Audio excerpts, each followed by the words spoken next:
भक्तजनों, माताओं, बहनों, सादर जय श्री कृष्ण। हमारे YouTube चैनल में आप सभी का बहुत बहुत स्वागत है। सबसे पहले आपको और आपके पूरे परिवार को पुत्रदा एकादशी, पवित्रा एकादशी की बहुत बहुत शुभकामनाएं और बधाइयां। भगवान श्री लक्ष्मी नारायण जी का भरपूर आशीर्वाद आप सभी के जीवन पर निरंतर बना रहे। आप सभी सुखी रहें, स्वस्थ रहें, व्यस्त रहें और मस्त रहें। निरंतर उन्नति तथा प्रगति को प्राप्त करते रहें। भगवान श्री हरि विष्णु जी को एकादशी का व्रत अत्यंत प्रिय है, क्योंकि पूर्व काल में मुर दैत्य को मारने के लिए भगवान श्री विष्णु जी के शरीर से एक कन्या प्रकट हुई थी, जो उनके तेज से उत्पन्न हुई और युद्ध कला में निपुण थी। उसके हुंकार मात्र से मुर दैत्य राख का ढेर बन गया। वह कन्या ही एकादशी देवी थी। इससे प्रसन्न होकर के भगवान श्री विष्णु जी ने उससे वर मांगने को कहा। इस पर एकादशी देवी ने वर मांगा कि प्रभु, यदि आप प्रसन्न हैं तो आपकी कृपा से मैं सब तीर्थों में प्रधान, सभी विघ्नों का नाश करने वाली तथा समस्त सिद्धि को देने वाली बन जाऊं। जो लोग व्रत करके मेरा यानी एकादशी तिथि का पालन करे, उन्हें आप धन, धर्म, अर्थ, काम और मोक्ष प्रदान करने की कृपा करिएगा। भगवान ने यह सुनकर के उसे वर देते हुए कहा कि तथास्तु, जो तुम्हारे भक्तजन हैं वह मेरे भी भक्तजन कहलाएंगे। इस प्रकार वैकुंठ धाम की प्राप्ति करवाने वाला, भोग और मोक्ष दोनों ही देने वाला तथा पापों का नाश करने वाला एकादशी व्रत के समान कोई दूसरा व्रत है ही नहीं। यही कारण है कि एकादशी व्रत को व्रतों का राजा कहा गया है। व्रत राज एकादशी होता है, जिससे सभी व्रतों व सभी दानों से अधिक फल एकादशी व्रत करने से मनुष्य को प्राप्त हो जाता है। जैसे देवताओं में भगवान श्री हरि विष्णु जी, प्रकाश तत्वों में भगवान सूर्य देव जी और नदियों में गंगा जी, वैसे ही व्रतों में सर्वश्रेष्ठ व्रत यदि कोई है तो वो एकादशी का व्रत है। इस तिथि को जो कुछ दान किया जाता है, भजन पूजन किया जाता है, वह सब भगवान श्री हरि के पूजित होने पर पूर्णता को प्राप्त होता है। संसार के स्वामी सर्वेश्वर श्री हरि पूजित होने पर संतुष्ट होकर के प्रत्यक्ष दर्शन देते हैं। इस दिन किया गया प्रत्येक पुण्य कर्म अनंत गुना फल देता है और मनुष्य के कई जन्मों के, करोड़ों जन्मों के कायिक, वाचिक और मानसिक पाप दूर हो जाते हैं। गोदान व अश्वमेध यज्ञ करने का जो फल मनुष्य को प्राप्त होता है, उससे भी करोड़ों गुना अधिक फल एकादशी का व्रत करने वाले को स्वतः ही मिल जाता है। एकादशी व्रत करने से सभी रोग व दोष शांत हो जाते हैं। मनुष्य को दीर्घायु की प्राप्ति होती है, सुख मिलता है, शांति मिलती है, समृद्धि की प्राप्ति होती है। मनुष्य जीवन का उद्देश्य भगवान की प्राप्ति भी एकादशी व्रत से हो जाती है। चिंतामणि के समान एकादशी व्रत मनुष्य की सभी कामनाओं को पूर्ण करता है। एकादशी व्रत का अखंड पालन करने से मनुष्य की 100 पीढ़ियों का उद्धार हो जाता है। इस तरह एकादशी का व्रत सभी पुण्यों और मोक्ष को देने वाला होता है। एकादशी के दिन अन्न यानी गेहूं, चावल आदि खाने से पाप लगता है। इसके लिए कहा गया है कि ब्रह्म हत्या आदि समस्त पाप एकादशी के दिन अन्न में रहते हैं। यदि एकादशी का व्रत नहीं कर सके तो कम से कम इस दिन आपको एकादशी व्रत की कथा जरूर सुनना चाहिए और इस दिन चावल और चावल से बने पदार्थ का सेवन बिल्कुल नहीं करना चाहिए। अब सवाल यह आता है कि आखिर एकादशी के दिन चावल क्यों नहीं खाना चाहिए? सभी के मन में यह जिज्ञासा उत्पन्न होती है। जो लोग एकादशी के दिन चावल ग्रहण करते हैं, उन्हें अगले जन्म में रेंगने वाले जीव की योनि में जन्म मिलता है। हालांकि द्वादशी को चावल खाने से इस योनि से मुक्ति प्राप्त हो जाती है। इसीलिए दशमी और एकादशी के दिन चावल नहीं खाना चाहिए और द्वादशी के दिन चावल अवश्य खाना चाहिए।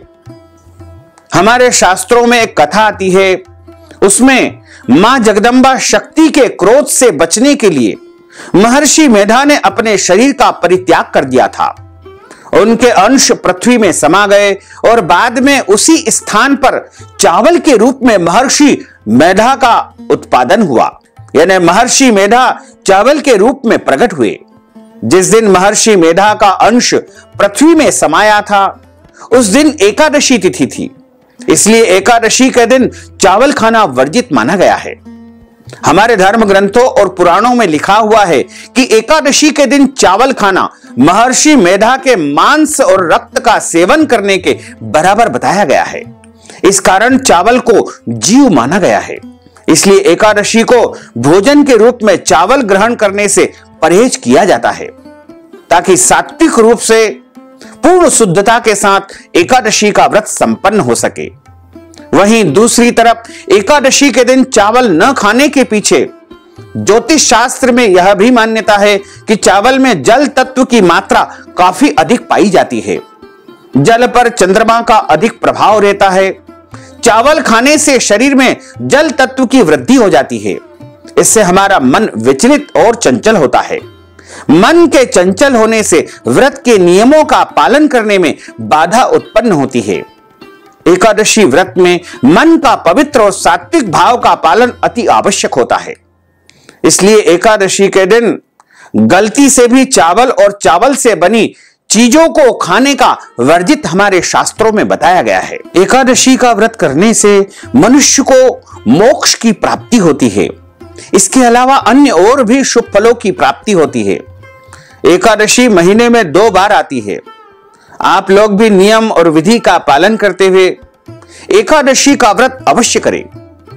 एकादशी व्रत कोई भी कर सकता है। 8 साल से लेकर के 80 साल तक के सभी महिला, पुरुष, बच्चे, लड़कियां, कुंवारी लड़कियां, सौभाग्यवती महिलाएं, विधवा महिलाएं, अन्य सभी मनुष्य इस व्रत को कर सकते हैं। घर का कोई भी सदस्य एकादशी का व्रत यदि करेगा तो भी पूरे परिवार को उसका पुण्य प्राप्त होगा। एकादशी का व्रत करने से भगवान विष्णु और माता लक्ष्मी जी प्रसन्न होती है तथा उनके शुभ आशीर्वाद की हमें प्राप्ति होती है। एकादशी व्रत करने से हमारे पापों का नाश होता है, इसलिए एकादशी का व्रत अवश्य करना चाहिए। एकादशी का व्रत करने से मनुष्य के करोड़ों जन्मों के पाप जड़ से नष्ट हो जाते हैं। यह व्रत करने से भूत पिशाच आदि से भी छुटकारा मिलता है। एकादशी का व्रत करने से मनुष्य की समस्त समस्याओं का निवारण हो जाता है तथा मनुष्य को सभी कष्ट और संकट से मुक्ति प्राप्त होती है। यह व्रत करने से सभी देवी देवताओं का पूरा आशीर्वाद मनुष्य को प्राप्त होता है और हमें धन की प्राप्ति होती है, आर्थिक तंगी से मुक्ति मिलती है। एकादशी का व्रत करने से मनुष्य के जीवन की जो भी कामनाएं होती है वो सब पूर्ण हो जाती है। यदि कुंवारे लड़के या लड़कियों के विवाह में बाधा उत्पन्न हो रही है तो उनको एकादशी का व्रत अवश्य करना चाहिए। इससे विवाह की बाधाएं समाप्त हो जाएगी। इस व्रत को करने से परिवार में शांति बनी रहती है। एकादशी का व्रत करने से बीमारी से, रोग से मुक्ति मिलती है। एकादशी व्रत करने से व्यक्ति के मान सम्मान में वृद्धि होती है तथा ऐश्वर्य की प्राप्ति होती है। अगर किसी को पुत्र प्राप्ति में बाधा आ रही हो तो एकादशी व्रत करने से उसे पुत्र की प्राप्ति हो जाती है।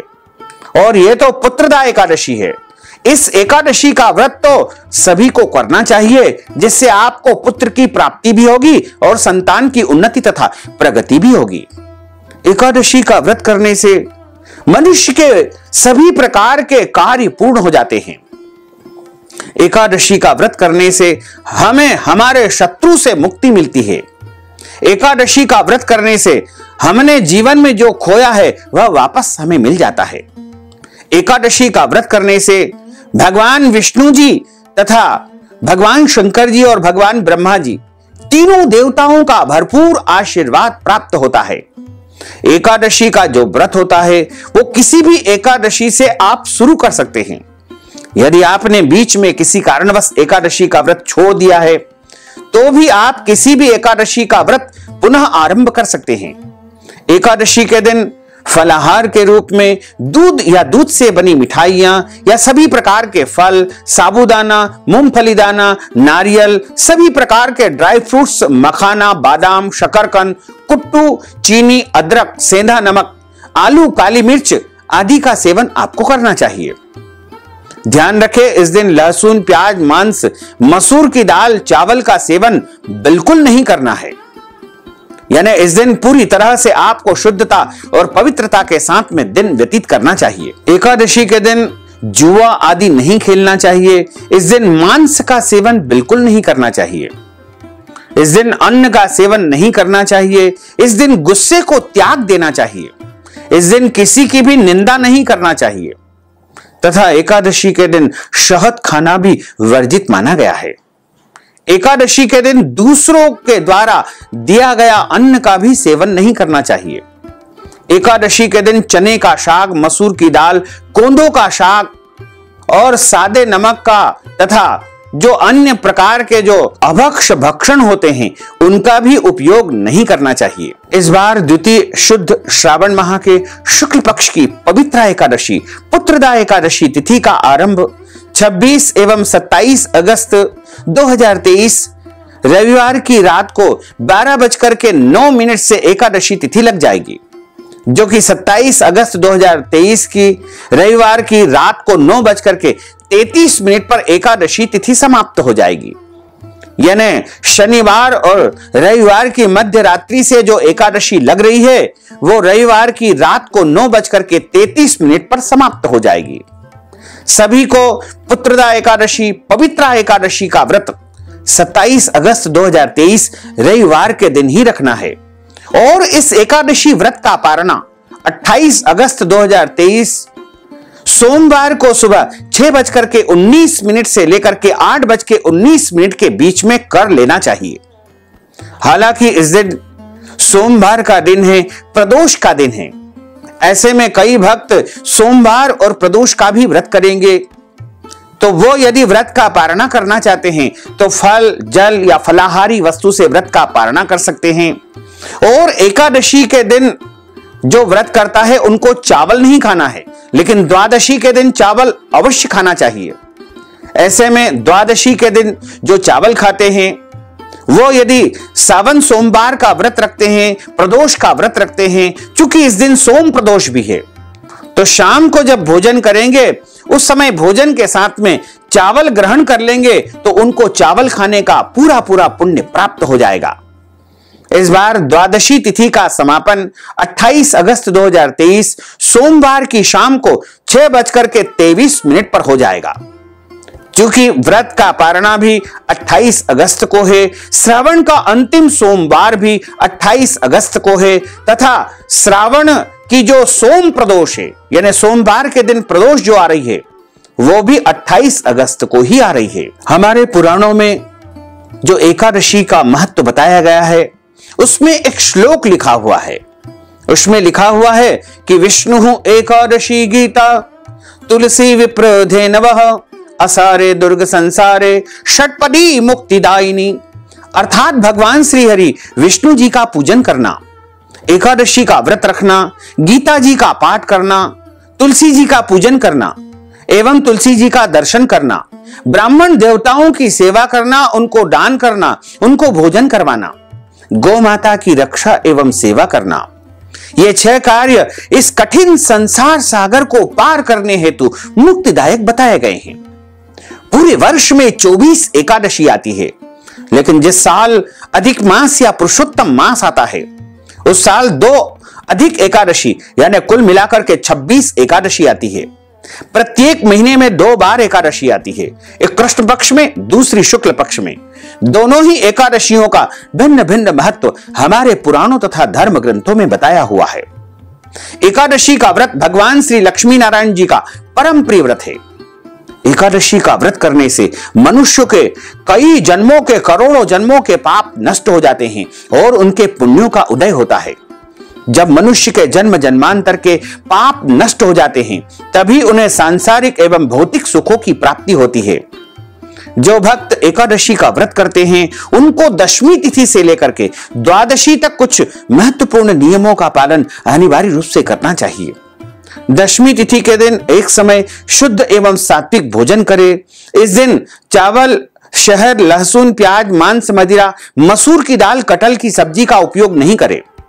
दशमी के दिन पराय अन्न अर्थात दूसरे के घर का भोजन नहीं करें। यदि गलतीवश आपने कर लिया है तो उसके निमित्त कुछ भी दान पुण्य नगद राशि के रूप में कर देना चाहिए। दशमी के दिन ब्रह्मचर्य व्रत का पालन करते हुए एकादशी को सुबह जल्दी उठे। ब्रह्म मुहूर्त में यानी सूर्योदय से 2 घंटे पहले पहले उठ करके स्नान आदि नित्य कर्म से निवृत्त होकर के सबसे पहले एकादशी व्रत का संकल्प धारण करना चाहिए। एकादशी व्रत का संकल्प धारण करने के लिए हाथ की मुद्रा को इस प्रकार किया जाता है और हाथ के मध्य में जल रखे, तुलसी जी का पत्ता रखे, एक सुपारी रखे, पुष्प रखे तथा इस दिन अक्षत के स्थान पर यानी चावल के स्थान पर जव अथवा तिल आपको रखना चाहिए। कुछ दक्षिणा, पीला फूल रख करके संकल्प आपको धारण करना चाहिए। शुद्ध घी का एक दीपक आप प्रज्वलित कर लीजिए। आसन पर बैठ करके भगवान की तरफ मुंह करके या पूर्व अथवा उत्तर दिशा की तरफ मुंह करके आपको संकल्प धारण करना चाहिए। प्रत्येक परिस्थिति में संकल्प आपको अवश्य लेना चाहिए। यदि आप निष्काम व्रत करते हैं या फिर सकाम व्रत करते हैं, निष्काम का अर्थ होता है बिना किसी कामना के किए जाने वाले व्रत को निष्काम व्रत कहा गया है और सकाम व्रत का अर्थ होता है कोई भी कामना या कोई भी इच्छा लेकर के आप यदि व्रत आरंभ कर रहे हैं, दोनों ही परिस्थिति में आपको संकल्प अवश्य धारण करना चाहिए। संकल्प धारण करने के लिए सबसे पहले आप 3 बार बोलिएगा ओम विष्णवे नमः, ओम विष्णवे नमः, ओम विष्णवे नमः। ओम तिथिर्विष्णु स्थावारो नक्षत्रम विष्णुरेव च योगश्च करणम विष्णु सर्वं विष्णुमयं जगत। ओम विष्णुर्विष्णुर्विष्णुः श्रीमद्भगवतो महापुरुषस्य विष्णुर आज्ञेयः प्रवर्तमानस्य अद्य श्री ब्रह्मणोन्हि द्वितीय परार्धे श्री श्वेतवारः कल्पे वैवस्वत्मन् मंत्रे अष्टाविंशतितमे कलियुगे कलि प्रथम चरणे भूर्लोके भारतवर्षे भरतखंडे जम्बूद्वीपे आर्यावर्तांतर्गत ब्रह्मवर्तैक देशे अवंतिकायां विशाला क्षेत्रे मध्य प्रदेशे भोपाल मंडलांतर्गते ही भोपाल नाम नगरे ही आप जिस देश में, जिस शहर में, जिस राज्य में निवास करते हैं वहां का नाम आपको बोलना चाहिए। श्रावण मासे ही शुभै ही शुक्ल पक्षै ही रविर दक्षिणायने ही मासानां मासे पुण्य पवित्र मासे श्रावण मासे शुभै ही शुक्ल पक्षे अद्यायः एकादश्यायां पुण्यतिथयोः रविवासरान्वितायां मा पूर्वाषाढ़ा दिवस नक्षत्रैः धनु राशि से श्री चंद्रैः सिंह राशि से श्री सूर्यैः मेष राशि से श्री देवराज गुरु शेषेषु ग्रहेषु यथा यथम राशि स्थान इससे सत्सु एवं ग्रह गुण गण विशेषण विशिष्टायाम शुभ पुण्य तिथोः। अब आप बोलिएगा मम आत्मनः, अपने नाम और गोत्र का आप उच्चारण कर लीजिएगा। यदि आपको अपना गोत्र याद नहीं है तो अपना पूरा नाम सरनेम के साथ आप बोल लीजिएगा। श्रुति स्मृति पुराणोक्त वेदोक्त फल प्राप्त्यर्थम मम इह जन्मनि जन्मांतरे वा सकल दुरितोपशमनार्थम कायिक वाचिक मानसिक सांसार्गिक दोष शमनार्थम दश विधि लक्ष्मी प्राप्त्यर्थम बहुविध लक्ष्मी प्राप्त्यर्थम सर्वविध लक्ष्मी प्राप्त्यर्थम अप्राप्त लक्ष्मी प्राप्त्यर्थम प्राप्त लक्ष्म्योश्च चिरकाल संरक्षणार्थम सकल मनिच्छित कामना संसिद्ध्यर्थम लोके सभायां राजद्वारे व्यापारे कृषि कार्ये सेवा कार्ये यश विजय लाभादि प्राप्त्यर्थम मम इह जन्मने जन्मांतरे वा सकल दुरितोपशमनार्थम भगवते श्री लक्ष्मी नारायण देवताः प्रसन्नार्थम अद्य दिवसे श्रावण मासे शुक्ल पक्षे पुत्रदा पवित्रा एकादश्यायां व्रत कर्माहम करिष्ये। इस प्रकार प्रभु को संकल्प समर्पित करने के बाद हाथ जोड़ करके प्रभु से प्रार्थना करें, प्रभु से निवेदन करें कि हे परब्रह्म परमात्मा करुणा निधान दया निधान, आज हम श्रावण माह के शुक्ल पक्ष की पुत्रदा एकादशी व्रत आरंभ करने जा रहे हैं। आप हमें पूरी शक्ति तथा सामर्थ्य प्रदान करें कि पूरे नियम का पालन करते हुए संपूर्ण विधि विधान से हम इस व्रत को धारण कर रहे हैं और यदि हमारे द्वारा जाने में अनजाने में कोई भी गलती हो जाए तो अबोध बालक जान करके हमें क्षमा अवश्य ही प्रदान कर देना। इस प्रकार आपका व्रत आरंभ हो जाएगा। जो मनुष्य एकादशी का व्रत करता है उसको किसी भी परिस्थिति में इस दिन अन्न का सेवन बिल्कुल नहीं करना चाहिए। पद्म पुराण के उत्तरखंड के अध्याय 64 में एक श्लोक लिखा हुआ है। श्लोक नंबर 34 में लिखा हुआ है, एकादश्याम निराहार स्थित्वाम हम परेहनि भोक्ष्यामि पुंडरीकाक्ष शरणम में भवाच्युत। हे कमल नयन, हे वासुदेव, हे भगवान अच्युत, मैं एकादशी के दिन आज के दिन निराहार रह करके दूसरे दिन ही भोजन करूंगा। इस प्रकार आपका व्रत आरंभ हो जाएगा। व्रत वाले दिन सूर्य भगवान को अर्घ प्रदान करें, तुलसी माता की पूजा करें। कई लोग कहते हैं कि रविवार का दिन है, तुलसी जी को स्पर्श नहीं करना है, उनको जल नहीं देना है। ऐसा किसी भी शास्त्र में नहीं लिखा है। केवल वर्जित किया गया है तुलसी जी के पत्ते तोड़ने का। रविवार के दिन तुलसी जी के पत्ते आपको नहीं तोड़ना चाहिए। आप तुलसी जी को बिना छुए, बिना स्पर्श करे जल भी प्रदान करें और उनका पूजन भी करें।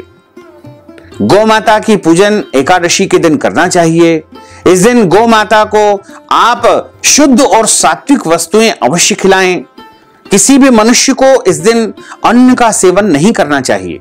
अन्न का अर्थ होता है दाल, चावल, रोटी, सब्जी, पूड़ी और जो भी अन्न की वस्तुएं आती है उनका सेवन नहीं करना चाहिए। इस दिन केवल फलाहार करें। सर्वोत्तम फलाहार गाय का दूध और फल होते हैं। इसके अलावा अन्य कई प्रकार के शुद्ध और सात्विक फल बताए गए हैं। एकादशी के दिन झूठ न बोले, क्रोध न करे, लड़ाई झगड़ा एवं वाद विवाद बिल्कुल न करे, ब्रह्मचर्य व्रत का पालन करे, भूमि पर शयन करे, दिन में सोना नहीं चाहिए, दाढ़ी कटिंग या शेविंग नहीं करवाना चाहिए, नाखून नहीं काटना चाहिए, शरीर के अंग के कोई भी बाल काटना अथवा कटवाना इस दिन वर्जित माना गया है। किसी का भी अपमान या अनादर बिल्कुल न करे और रात्रि में जागरण करे। यदि आपके घर परिवार में जन्म अथवा मृत्यु का सूतक लग जाता है तो आप व्रत तो करें, व्रत के सभी नियमों का भी पालन करें, लेकिन भगवान का स्पर्श एवं पूजन नहीं करना चाहिए। इसी प्रकार जो माताएं बहनें पीरियड में, मासिक धर्म या रजस्वला अवस्था में रहती है तो उनको भी भगवान का पूजन न करके यानी भगवान का स्पर्श न करके व्रत अवश्य धारण करना चाहिए। और जो मनुष्य एकादशी का व्रत करता है या नहीं भी करता है, दोनों ही परिस्थिति में उसको एकादशी व्रत कथा अवश्य सुनना चाहिए। कथा हमेशा ब्राह्मण के मुख से ही सुनना चाहिए, क्योंकि कहा गया है कि ब्रह्म वाक्य जनार्दन। जब आप ब्राह्मण देवता के मुख से कथा का श्रवण करेंगे तो आपको नारायण भगवान जनार्दन के मुख से कथा सुनने का फल प्राप्त होगा। और कथा सुनने के बाद ब्राह्मण देवता को यथाशक्ति दक्षिणा भी प्रदान करना चाहिए। और शुभ मुहूर्त में एकादशी के अगले दिन ही व्रत का पारणा करना चाहिए। पुत्र की इच्छा रखने वाले व्यक्ति को श्रावण माह के शुक्ल पक्ष की एकादशी तिथि का व्रत अवश्य करना चाहिए। इस व्रत के प्रभाव से इस लोक में समस्त भौतिक सुख और परलोक में स्वर्ग लोक की, वैकुंठ लोक की अवश्य ही प्राप्ति हो जाती है। सावन माह के शुक्ल पक्ष की पुत्रदा एकादशी का व्रत करने से सभी प्रकार के पाप नष्ट हो जाते हैं। इस व्रत के प्रभाव से ग्रह दोष का प्रभाव भी समाप्त हो जाता है। साथ ही पितरों का, पूर्वजों का आशीर्वाद उन घर में प्राप्त होता है और उनके घर में बच्चों की किलकिरियां गूंजती है, यानी उनके घर पुत्र की प्राप्ति हो जाती है, संतान की प्राप्ति हो जाती है। श्रावण माह के शुक्ल पक्ष की पुत्रदा एकादशी पर संतान सुख के लिए निर्जला व्रत करके रात्रि में जागरण करें। फिर अगले दिन व्रत का पारणा करने पर निश्चय ही उनको पुत्र की प्राप्ति होती है। तो इस विधि से यदि आप व्रत के नियमों का पालन करेंगे, व्रत करेंगे, तो निश्चित तौर से आपको पुत्रदा एकादशी, पवित्र एकादशी का पूरा पूरा पुण्य लाभ प्राप्त हो सकेगा। अब हम आप सभी को पुत्रदा एकादशी, पवित्र एकादशी की दिव्य और ज्ञानमयी कथा सुनाने जा रहे हैं। बोलिए श्री लक्ष्मी नारायण भगवान की जय, श्री वृंदावन बिहारी लाल की जय, श्री गिरिराज धरण की जय, श्री गोवर्धन नाथ भगवान की जय, श्री बालकृष्ण लाल की जय, श्री श्याम सुंदर यमुने महारानी की जय, जगत गुरु श्री वल्लभाधीश की जय, श्री गुसाई जी परम दयाल की जय, श्री गुरुदेव की जय, लाडले लाल की जय, आज के आनंद की जय। गुरुर् ब्रह्मा गुरुर्विष्णु गुरुर्देवो महेश्वरा, गुरु साक्षात् परब्रह्म तस्मै श्री गुरुवे नमः। श्री अखंड मंडलाकारं व्याप्तं येन चराचरं तत्पदं दर्शितं येन तस्मै श्री गुरुवे नमः। वसुदेव सुतं देवं कंसचाणूरमर्दनं देवकी परमानन्दं कृष्णं वन्दे जगद्गुरुं। कृष्णाय वासुदेवाय हरये परमात्मने प्रणतः क्लेशनाशाय गोविंदाय नमो नमः। सच्चिदानंद रूपाय विश्वोत्पत्त्यादि हेतवे तापत्रय विनाशाय श्री कृष्णाय वयं नमः। यं प्रव्रजन्तमनुपेतमपेतु कृत्यं द्वैपायनो विरह कातर आजुहाव, पुत्रेति तन्मयतया तरवोऽभिनिर्दुस्तं सर्वभूत हृदयं मुनिमानतोऽस्मि। बरह पीडं नटवर वपुः कर्णयोः कर्णिकारं, बिभ्रद्वास कनक कपीशं वैजयन्तीं च मालां। रन्ध्रान् वेणोर्धर सुधया पूरयन् गोपवृन्दैः, वृन्दारण्यं स्वपदरमणं प्राविशत गीत कीर्तिः। कस्तूरी तिलकं ललाटपटले वक्षस्थले कौस्तुभं, नासाग्रे वरमौक्तिकं करतले वेणुः करे कङ्कणं। सर्वाङ्गे हरिचन्दनं सुललितं कण्ठे च मुक्तावलिं, गोपस्त्री परिवेष्टितो विजयते गोपालचूडामणिं। फुल्लेन्दीवरकान्तिमिन्दुवदनं बर्हावतं सप्रियं, श्रीवत्साङ्कमुदार कौस्तुभधरं पीताम्बरं सुन्दरं। गोपीनां नयनोत्पलार्चिततनुं गोगोपसङ्घावृतं, गोविन्दं कलवेणुवादनपरं दिव्याङ्गभूषणं भजे। करारविन्देन पदारविन्दं मुखारविन्देन विनिवेशयन्तीं, वटस्य पत्रस्य पुटेशयानं बालं मुकुन्दं मनसा स्मरामि। जय जय श्री राधा रमण, जय जय नवल किशोर, जय गोपी चित चोर प्रभु, जय जय माखन चोर।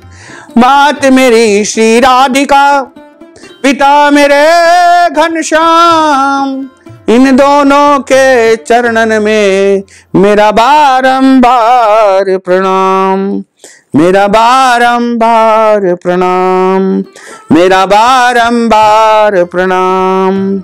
मोहिनी मूरत श्याम की वो मन रही समाय, जो मेहंदी के पात में लाली रही समाय।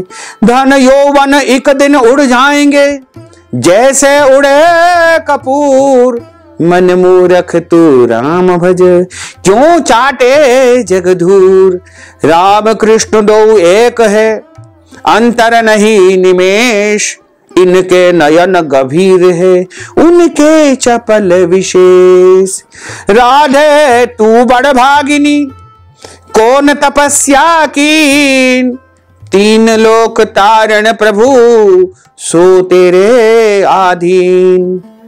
तन पवित्र सेवा किए धन पवित्र कर दान, मन पवित्र हरि भजन सो होत त्रिविध कल्याण। बोलिए श्री लक्ष्मी नारायण भगवान की जय। एक समय की बात है, नैमिषारण्य में सूत जी महाराज से शौनकादिक 88,000 ऋषियों ने प्रश्न किया कि हे महाराज, आप कृपा करके हमें श्रावण माह के शुक्ल पक्ष की एकादशी की कथा सुनाइए। इसका महात्म क्या है, इसका विधि विधान क्या है। इस प्रकार ऋषियों के प्रश्न करने पर सूत जी महाराज कहते हैं कि आपको एक समय का मैं प्रसंग सुनाता हूं। एक समय राजा युधिष्ठिर ने भगवान श्री कृष्ण को प्रणाम किया और उनसे प्रश्न किया कि हे भगवान, श्रावण मास के शुक्ल पक्ष की एकादशी का क्या नाम है और व्रत करने की विधि क्या है, इसकी कथा क्या है, इसका महात्म क्या है, कृपा करके आप मुझे सुनाइए। मैं आपके श्री मुखारविंद से यह कथा सुनना चाहता हूं। भगवान श्री मधुसूदन कहने लगे कि इस एकादशी का नाम पुत्रदा एकादशी है और इस एकादशी को पवित्रा एकादशी के नाम से भी जाना जाता है। अब आप शांतिपूर्वक इसकी कथा सुनिए। इसके सुनने मात्र से ही मनुष्य को वाजपेयी यज्ञ का फल तुरंत प्राप्त हो जाता है, इसमें किसी भी प्रकार का कोई संदेह नहीं है। भगवान श्री कृष्ण कहते हैं कि द्वापर युग के आरंभ में महिष्मती नाम की एक नगरी थी। उस नगरी में महीजीत नाम का एक राजा राज्य करता था, लेकिन पुत्रहीन होने के कारण राजा को राज्य सुखदायक प्रतीत नहीं होता था। उसका मानना था कि जिसके घर में संतान नहीं है उसके लिए यह लोक और परलोक दोनों ही दुखदायक होते हैं। पुत्र सुख की प्राप्ति के लिए राजा ने अनेक उपाय किए, परंतु राजा को पुत्र की प्राप्ति नहीं हुई और धीरे धीरे उसकी आयु ढलती जा रही थी। वृद्धावस्था आती देख करके राजा ने प्रजा के प्रतिनिधियों को बुलाया और उनसे कहा कि हे प्रजाजनों, मेरे खजाने में अन्याय से उपार्जन किया हुआ धन नहीं है। कभी भी मैंने देवताओं तथा ब्राह्मणों का धन नहीं छीना है, किसी दूसरे की धरोहर भी मैंने नहीं ली है, कभी भी मैंने कोई गलत काम नहीं किया है। प्रजा को पुत्रवत मैंने हमेशा पालन किया है। मैं अपराधियों को पुत्र तथा बांधवों की तरह दंड देता रहा है। कभी भी किसी से घृणा नहीं की है, सबको समान रूप से मैं माना है। सज्जनों की मैं सदैव पूजा करता हूं और कोई कुकर्म या गलत कर्म मैंने नहीं किए हैं। राज्य करते हुए भी मेरे पुत्र नहीं हैं, मेरे यहां संतान नहीं है। मैं इस दुख से अत्यंत दुखी हूं। इसका क्या कारण है? द्वापर युग के आरंभ में यह बात राजा ने अपने सभी सभासदों, मंत्रियों और प्रतिनिधियों को कही और सारे प्रतिनिधि तथा राजा वहां से निकल करके एक जंगल में गए। वहां बड़े बड़े ऋषि मुनियों के दर्शन किए। राजा की उत्तम कामना की पूर्ति के लिए किसी श्रेष्ठ तपस्वी मुनि को देखते रहे, इन्हें ढूंढते रहे। एक आश्रम उन्होंने अत्यंत सुंदर दिखाई दिया और उस आश्रम में अत्यंत वयोवृद्ध, धर्म के ज्ञाता, बड़े तपस्वी, परमात्मा में मन लगाए हुए, निराहार, जितेंद्रिय, जितात्मा, जित क्रोध, सनातन धर्म के गूढ़ तत्वों को जानने वाले, समस्त शास्त्रों के ज्ञाता महात्मा लोमश ऋषि को देखा, जिनका कल्प के व्यतीत होने पर एक रोम गिरता था। ऐसे परम तेजस्वी, परम तपस्वी ऋषि के सामने जाकर के सबने उनको प्रणाम किया। उन लोगों को देख करके मुनि ने पूछा कि आप लोग किस कारण से यहां पर आए हैं? निसंदेह मैं आप लोगों का हित करूंगा। मेरा जन्म केवल दूसरों के उपकार के लिए ही हुआ है, इसमें कोई संदेह नहीं है, क्योंकि कहा गया है कि परोपकारणार्थाय निर्मितो ब्रह्मणा द्विजः, अर्थात परोपकार करने के लिए ही ब्राह्मण का निर्माण ब्रह्मा जी ने किया है, इसमें कोई संदेह नहीं। लोमस ऋषि के ऐसे वचन को सुनकर के सब लोग बोले कि हे महर्षि, आप हमारी बात जानने में ब्रह्मा से भी अधिक समर्थवान हैं, अतः आप हमारे इस संदेह को दूर कीजिए। महिष्मतीपुरी का धर्मात्मा राजा महीजीत प्रजा का पालन अपने पुत्र की तरह किया करता है, फिर भी उनके यहां पुत्र नहीं होने के कारण वह राजा बहुत दुखी है। उन लोगों ने आगे कहा कि हम लोग उसकी प्रजा है, अतः उसके दुख से हम बहुत दुखी हैं। आपके दर्शन से हमें पूर्ण विश्वास है कि हमारा यह संकट अवश्य ही दूर हो जाएगा, क्योंकि महान पुरुषों के दर्शन मात्र से ही मनुष्य के अनेकों कष्ट दूर हो जाते हैं। अब आप कृपा करके राजा के पुत्र प्राप्ति का कोई न कोई उपाय तो बताइए। आप तो सर्व ज्ञाता है, सब कुछ जानते हैं। यह बात सुनकर के ऋषि ने थोड़ी देर के लिए नेत्र बंद किए और राजा के पूर्व जन्म का वृत्तांत जान करके कहने लगे कि यह राजा पूर्व जन्म में एक गरीब वैश्य था, निर्धन बनिया था। निर्धन होने के कारण इसने कई प्रकार के गलत काम किए, बुरे कर्म किए, पाप कर्म किए। यह एक गांव से दूसरे गांव व्यापार करने जाया करता था। एक समय इसने जो है ज्येष्ठ मास के शुक्ल पक्ष की द्वादशी के दिन मध्याह्न के समय, जबकि वह 2 दिन से भूखा प्यासा था, एक जलाशय पर जल पीने गया। उसी स्थान पर एक तत्काल की ब्याही हुई प्यासी गौ माता जल पी रही थी। राजा ने उस प्यासी गाय को जल पीते हुए वहां से हटा दिया और स्वयं जल पीने लगा। इसलिए राजा को यह दुख सहना पड़ा और उसके यहां संतान प्राप्ति नहीं हो पाई है। एकादशी के दिन भूखा रहने से यह राजा के रूप में इसको जन्म हुआ है और प्यासी गौ को जल पीते हुए हटाने के कारण पुत्र वियोग इसको सहना पड़ा है। ऐसा सुनकर के सब लोग कहने लगे कि हे महर्षि, शास्त्रों में पापों का प्रायश्चित्त भी लिखा है। यदि इंसान कोई गलती करता है तो उसका प्रायश्चित्त भी हो जाता है, इसका भी विधान शास्त्रों में है। यदि राजा से कोई गलती हो गई है तो इसका क्या प्रायश्चित्त होगा, यह भी कृपा करके हमें बताने की कृपा करिए। अतः जिस प्रकार राजा का पाप नष्ट हो जाए ऐसा कोई उपाय बताइए। लोमश मुनि कहने लगे कि श्रावण माह के शुक्ल पक्ष की एकादशी को, जिसे पुत्रदा एकादशी, पवित्रा एकादशी कहते हैं, तुम सब लोग राजा के साथ व्रत करो और रात्रि को जागरण करो। इससे राजा का यह पूर्व जन्म का पाप अवश्य ही नष्ट हो जाएगा, साथ ही राजा को पुत्र की प्राप्ति होगी। लोमस ऋषि के ऐसे वचन को सुनकर के मंत्रियों सहित सारी प्रजा नगर को वापस लौट आई और जब श्रावण मास के शुक्ल पक्ष की एकादशी आई तो ऋषि की आज्ञा के अनुसार राजा ने और सारी प्रजा ने सबने मिलकर के पुत्रदा पवित्रा एकादशी का व्रत किया और पूरी रात जागरण किया। इसके बाद द्वादशी के दिन इसके पुण्य का फल राजा को सभी ने प्रदान कर दिया। उस पुण्य के प्रताप से रानी ने गर्भ को धारण किया और प्रसव काल समाप्त होने पर उसके घर में एक बड़ा तेजस्वी पुत्र उत्पन्न हुआ। इसलिए हे राजन, इस श्रावण माह के शुक्ल पक्ष की एकादशी का नाम पुत्रदा एकादशी पड़ा। अतः संतान सुख की इच्छा यदि कोई मनुष्य करता है तो उसको अवश्य ही संतान प्राप्ति हो जाती है। इस एकादशी के पुण्य प्रताप से निश्चय ही निसंतान व्यक्ति को संतान की प्राप्ति हो जाती है। इसके महात्म्य को सुनने से मनुष्य के सारे पाप नष्ट हो जाते हैं और इस लोक में संतान सुख भोग करके परलोक में, वैकुंठ लोक में, स्वर्ग लोक में वह अपार वैभव तथा सुख को प्राप्त करता है। बोलिए श्री लक्ष्मी नारायण भगवान की जय। अच्युतम केशवम राम नारायणम कृष्ण दामोदरम वासुदेवम हरे श्रीधरम माधवम गोपिका वल्लभम श्री जानकी नायकम श्री रामचंद्रम भजे।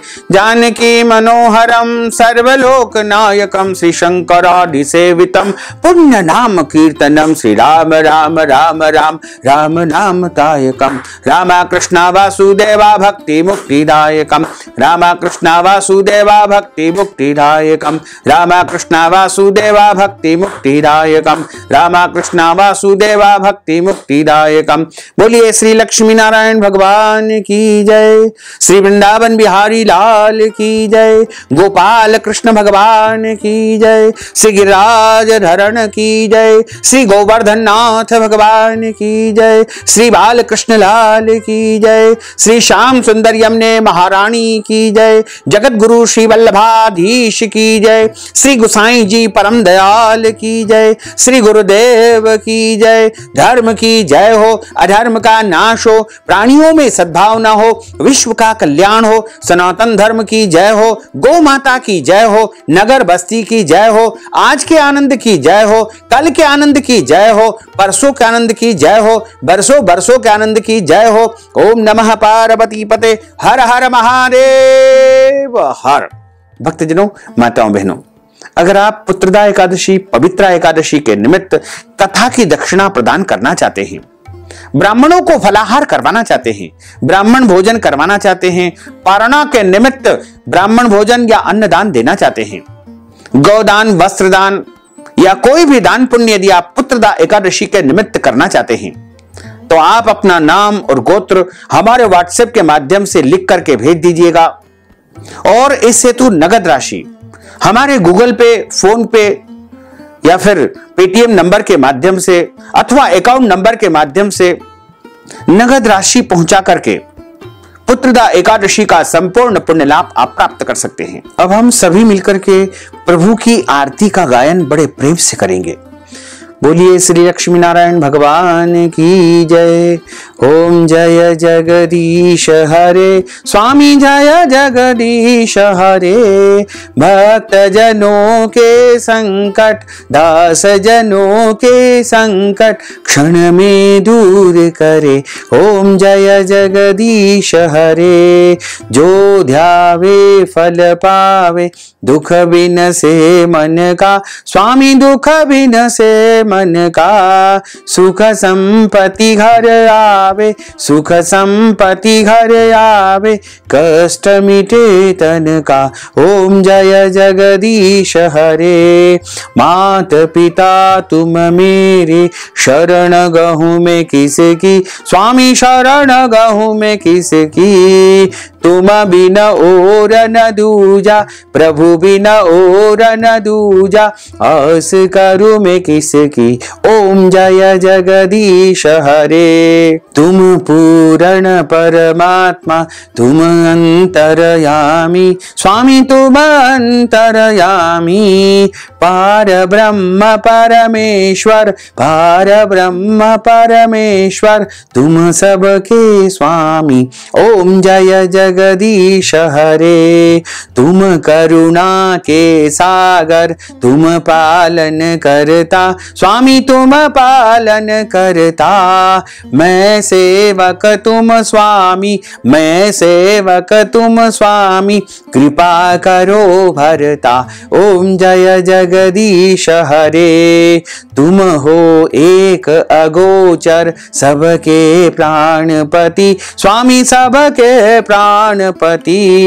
किस विधा मिला हूँ दयामय, किस विधा मिला हूँ दयामय, तुमको मैं सुमति। ओम जय जगदीश हरे। दीन बंधु दुख हरता, तुम ठाकुर मेरे, स्वामी तुम रक्षक मेरे।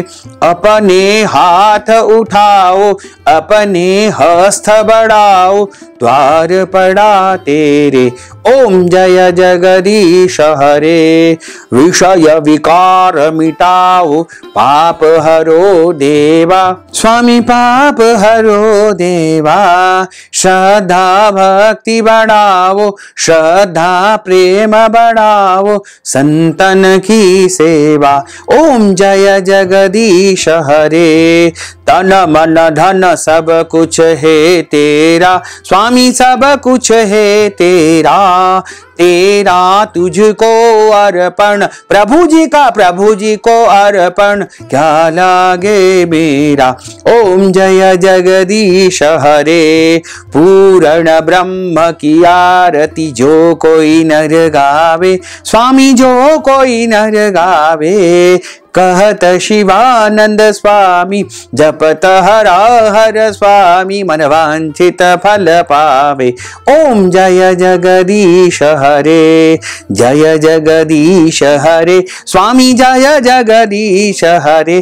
प्रभु जय जगदीश हरे। मोहन जय जगदीश हरे। भक्त जनों के संकट, दास जनों के संकट, बंसी वाला दूर करे। ओम जय जगदीश हरे। कर्पूरगौरं करुणावतारं संसारसारं भुजगेन्द्रहारं सदा वसन्तं हृदयारविन्दे भवं भवानी सहितं नमामि।